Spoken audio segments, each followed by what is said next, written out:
Tonight, Hillary Clinton under siege. This week, the spotlight was supposed to be on her important new book about the condition of children in America, and we will talk about that a bit later.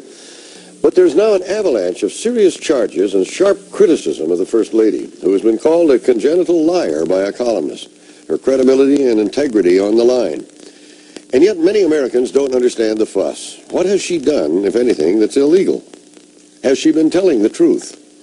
This week, Barbara braved the storm to sit down at the White House for an exclusive interview with the First Lady. Well, the headlines this week dealt with records suddenly found and memos newly discovered, a paper trail that has led even some Clinton loyalists to wonder, is Hillary Clinton a liability to the president? She'd read the accusations that she was inconsistent, or worse, a liar, and she was ready to sit down and reply. Mrs. Clinton, instead of your new book being the issue, you have become the issue. How did you get in this mess where your whole credibility is being questioned? Oh, I ask myself that every day, Barbara, because it's very surprising and confusing to me. But we've had questions raised for the last 4 years, and eventually they're answered, and they go away, and more questions come up, and we'll just keep doing our best to answer them, and hopefully it'll end at some point. Are you distressed? Occasionally I get a little distressed, a little sad, a little angry, irritated. I think that's only natural, but I know that that's part of the territory, and we'll just keep plowing through and trying to get to the end of this. Well, let's talk about some of the things that are so much in the news this week. The travel office.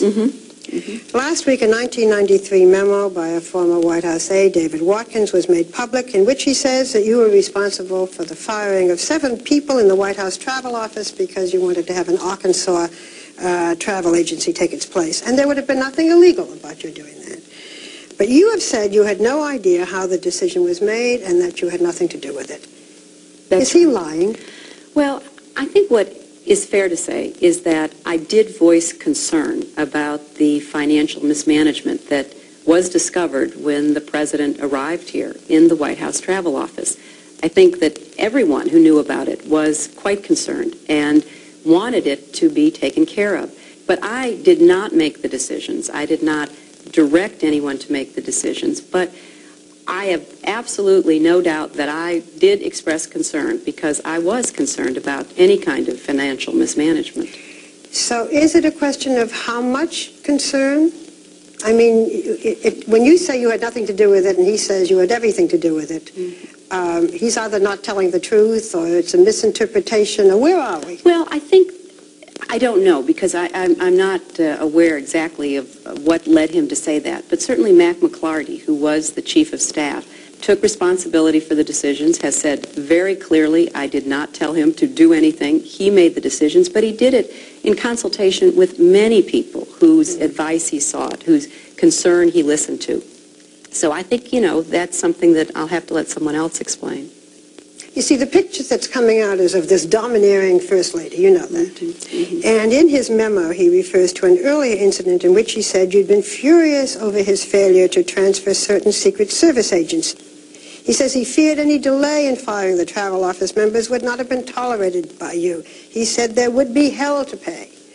What was the Secret Service incident? Well, I'm not sure what David Watkins is talking about. I can tell you what I was concerned about, and again expressed it. There had been some stories that were in the press attributed to Secret Service agents. That you had thrown a lamp or a Bible or a Bible or a Mercedes-Benz, or, there were many variations on it.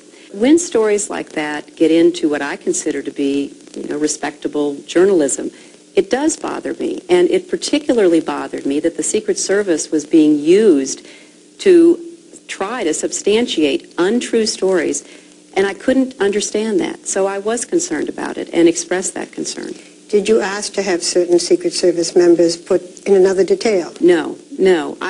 I wanted the situation cleared up, because both for the Secret Service's sake, which is, after all, charged with a very difficult task, and we have a great relationship with them, but also for my sake. I mean, I have a pretty good arm. If I'd thrown a lamp at somebody, I think you would have known about it. And, when those things are said, I just don't want that to get a life of its own. So you wanted the situation controlled or use your words? Well, I wanted, for example, the Secret Service to be able to say that didn't happen. Did they? Oh, yes. I mean, those stories stopped. Did you ever throw a lamp at your husband? No, I didn't. Did you ever throw a Bible at your husband? No, I didn't. Do you have a terrible temper? No, but I do get angry about things. I'm not going to deny that. I do. There are things that I think are wrong or things that I think should be fixed, and I am not at all shy about expressing my opinion. I try to be a direct person, but I don't tell people what to do. I say, here's what I think, and I'm concerned about this. Then there is the question of Madison Guarantee, a failed savings and loan that regulators say financed shady real estate deals. The bank's failure cost taxpayers $60 million. Hillary Clinton was what her law firm called the billing partner for the Madison account. There is a dispute as to how much work you did for the Madison Guarantee. You have said it was minimal. Mm-hmm. Investigators say you had a more involved relationship. Mrs. Clinton, I think most people don't understand it. They don't care how much you billed or how much money you made. But what they do think is, were you aware of any shady practices or actual wrongdoing on the part of this savings and loan for which you did legal work? Absolutely not. You did not know? Absolutely Even not. in their real estate deals? No, absolutely not. And in fact, this whole matter originated because of this Whitewater land deal.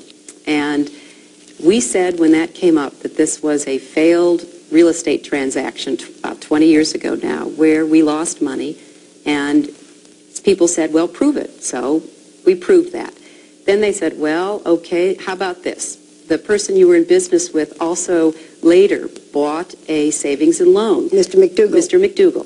Did you get money from that savings and loan? Was the money channeled to you? We said absolutely not. Did it go towards the president's campaign? Right, absolutely not. And in fact, an independent study that has been done for the Resolution Trust Corporation, the RTC, by an independent law firm, has looked at that Whitewater and Madison matter and said, indeed, what we said 3 and 4 years ago was the case. But they didn't have the billing records that they now have. Well, but that is not really the issue.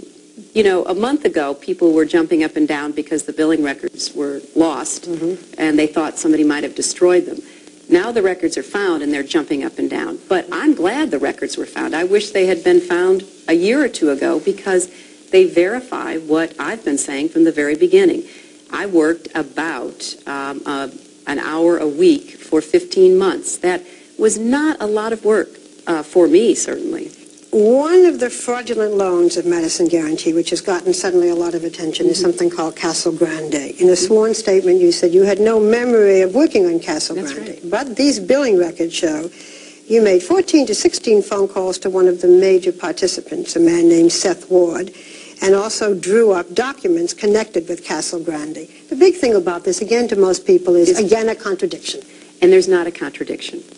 Castle Grande was a trailer park on a piece of property that was about 1,000 acres big. I never did work for Castle Grande, never at all. And so when I was asked about it last year, I didn't recognize it, I didn't remember it. The billing records show I did not do work for Castle Grande. I did work for something called IDC, which was not related to Castle Grande. Was that Seth? And Seth Ward was involved in that. Separate deal. Separate deal completely.